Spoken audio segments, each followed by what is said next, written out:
After releasing a successful hit like Jak and Daxter, the Precursor Legacy, pleasing the fans by making a good follow-up is no easy task. After all, you have to expand upon what already exists, not making it too similar, while also preventing it from straying away from what made the series so successful in the first place. This is especially important to keep in mind with a sequel like Jak II because of its massive shift in tone. Gone is the colorful open world, replaced by a dark and gritty walled-in city. The plot has become way more complex with deeper themes, and the goofy characters are not so black and white anymore. Jak even uses a gun now, and the new eco power is a lot darker than the rest.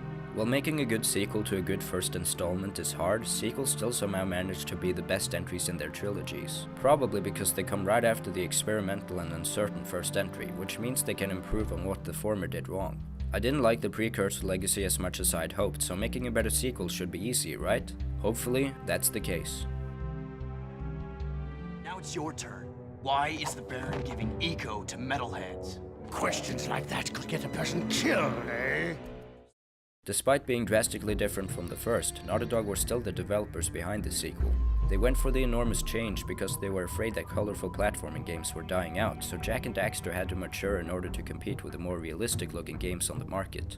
The game took heavy inspiration from GTA III that popularized the sandbox genre, which became the primary genre for Jak II. Shooters were also becoming popular, so that's why guns were added as well. It looks like the change paid off, as the game received the same amount of praise as the first, and while it didn't sell as many copies, it still sold a decent amount.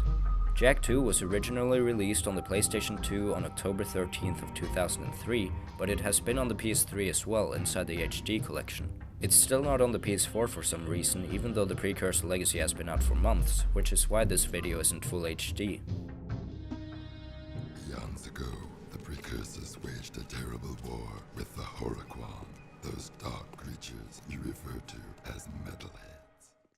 It starts off in Sandover Village, where Jak, Daxter, Samos and Kira are testing something called the Rift Rider that they found at Golem Maya's Citadel.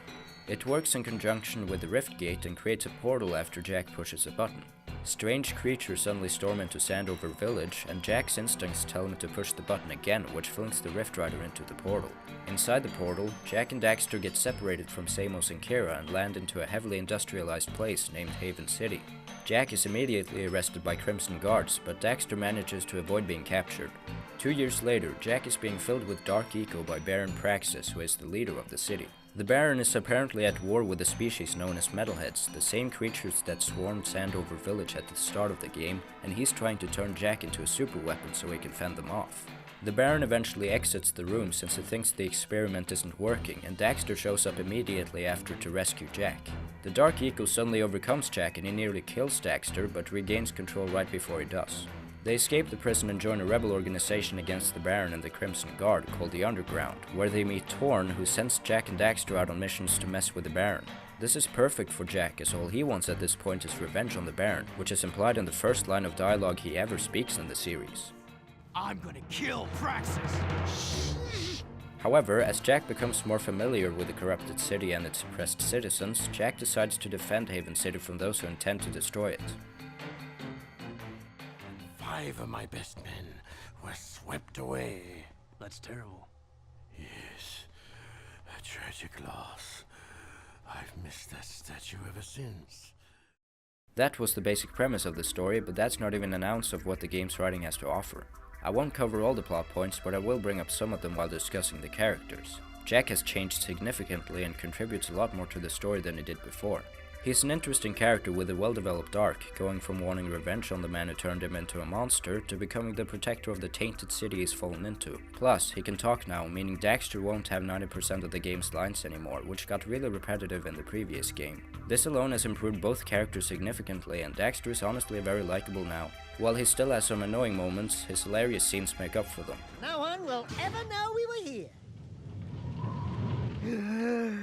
Toy rights, shoe lines, mood rings, game rights. Game rights? I need my beauty now. Trust me, brother.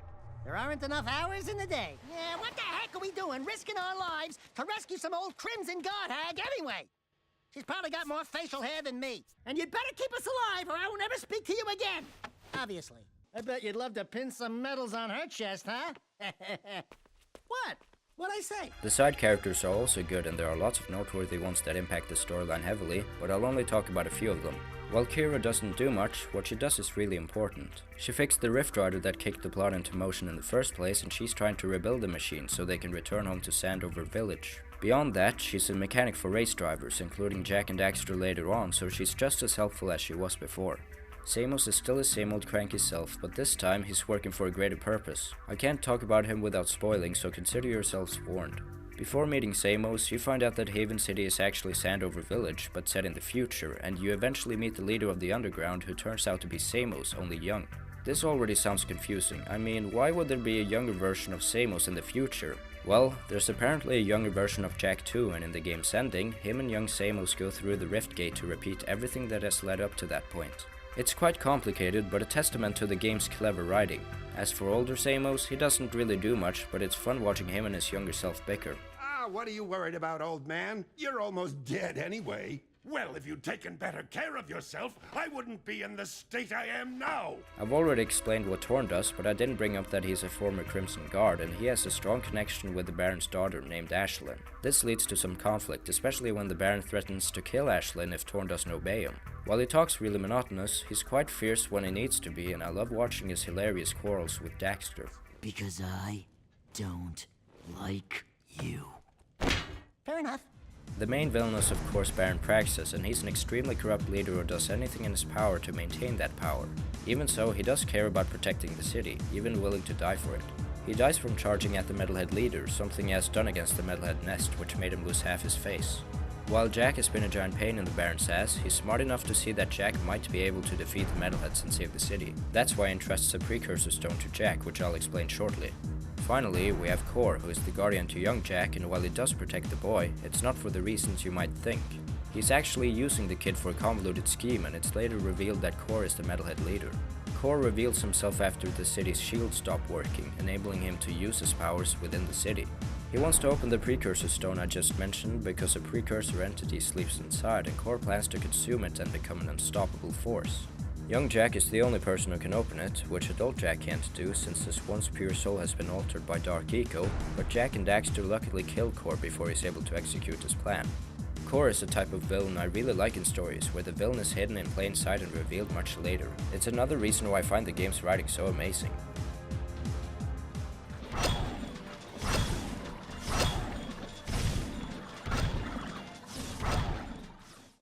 While the first Jak and Daxter is a platformer collectathon, Jak II is a third-person shooter sandbox. What this means is that the game emphasizes use of weapons, and you're put into a limited area, kind of like a sandbox where you do missions. Jak's weapon, called the Morph Gun, is able to transform into 4 different guns, and the first modification you get is the Scatter Gun, which shoots widespread but has short range and a long reload time, making it my least favorite weapon. The next one you get is the Blaster, which is by far my favorite because it's reasonably fast and can hit enemies from a long distance. It doesn't hurt that it has a total of 200 ammos either. Next up is the Vulcan Fury, that has the same amount of ammo as the Blaster, but since it shoots so rapidly, the ammos drain almost instantly, which often prevents me from using it. Finally, there's the Peacemaker, that only has 10 shots, but each ball of plasma can kill most enemies in one hit, and it can kill multiple enemies in a row, so it's definitely my second favorite weapon because of this. The selection is very limited, and while the other guns do have their uses, I found myself using the Blaster for majority of the game, which is disappointing. However, I do like the implementation of third-person shooting, since it adds another layer to the combat, which I thought lacked in the previous game. There's a lot more you can do with the guns beyond pointing and shooting, especially with the Blaster. For example, if you kick an enemy then fire, the weapon will fire multiple shots at another target. My favorite strategy is to shoot while spinning in the air, which makes it shoot multiple bullets in different directions. A similar strategy is useful against strong enemies too if you fire while landing, which makes it shoot multiple bullets straight ahead. These methods contribute to a more dynamic combat experience as a result. Jak II is a game that's infamous for its difficulty. You have 8 bars of health, but most hits drain 2 hit points, meaning you can only be hit 4 times before biting the dust. Enemies are decently capable and often come in packs, so you need great dodging skills and the ability to kill fast. While the Morph Gun's auto-aim is pretty decent, I'm completely baffled by the lack of strafing. The game is insanely tough already, and not being able to strafe just makes it all the more frustrating, especially when facing enemies like these that you can't get good aim at without inevitably getting shot. A major gripe I have with this game is not being able to look up or downwards, just horizontally, which makes it hard to spot platforms sometimes. It wasn't a big deal in the first game, but in this game it's easy to die from falling. You still have to time the double jump correctly, and if you don't, you might fall a few times throughout the game. Getting shot in mid-air disrupts your movement, which can also lead to such deaths.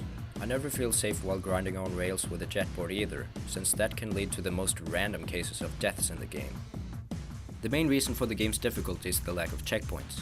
A lack of checkpoints isn't always a bad thing, but since Jak II is such a tough game already, it is a bad thing, as the slightest mistake can send you far back. Some missions don't have checkpoints at all, meaning you have to redo them many times before succeeding, making them super repetitious. I do realize the game is supposed to be challenging, but it's hard for the wrong reasons. The game is difficult due to unfair advantages, like swarming enemies, unpolished designs, like the dreadful minigames, and generally bad game design. The bad game design doesn't just affect difficulty either, but other annoying aspects as well, like driving through Haven City. The vehicles handle poorly, so they can easily bump into things, eventually exploding. This can be quite troublesome in timed missions and combat ones related to driving. Even aside from that, it's still problematic, since a large portion of the game consists of driving between missions, which you can imagine becoming repetitive fast. It's not like you can fast travel between locations either, which is a feature that should have been included. The city looks good, but it gets pretty dull after having spent so much time in the city, and the unburied background music gets even more repetitive, so the large emphasis on driving only reduces my enjoyment of the game. The final thing I'll talk about during this segment is Daxter's gameplay, and while I appreciate that it finally makes Daxter useful, it kind of has the same problems as the other gameplay mechanics, being poorly designed. He feels too light, altering the timing of the double jump, and since you're probably used to Jak's tedious double jump at this point, it will be hard getting used to Daxter's. These sections are also extremely fast paced and would have worked much better if you weren't in a damn hurry all the time.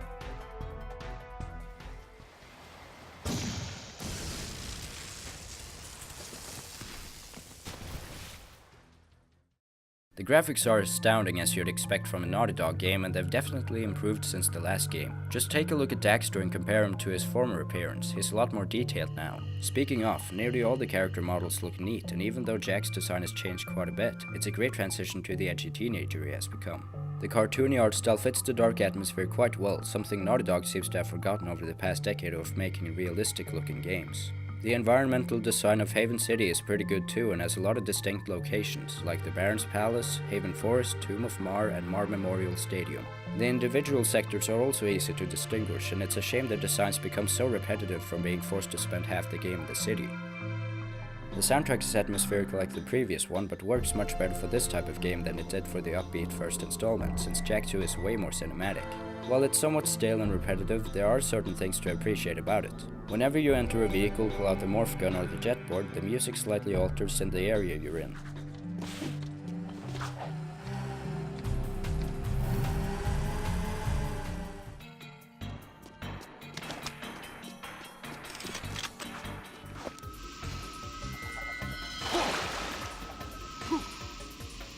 This is great attention to detail that makes the soundtrack feel dynamic, so while the music doesn't work outside the game, it's really effective within the game, which is how it's supposed to be anyway.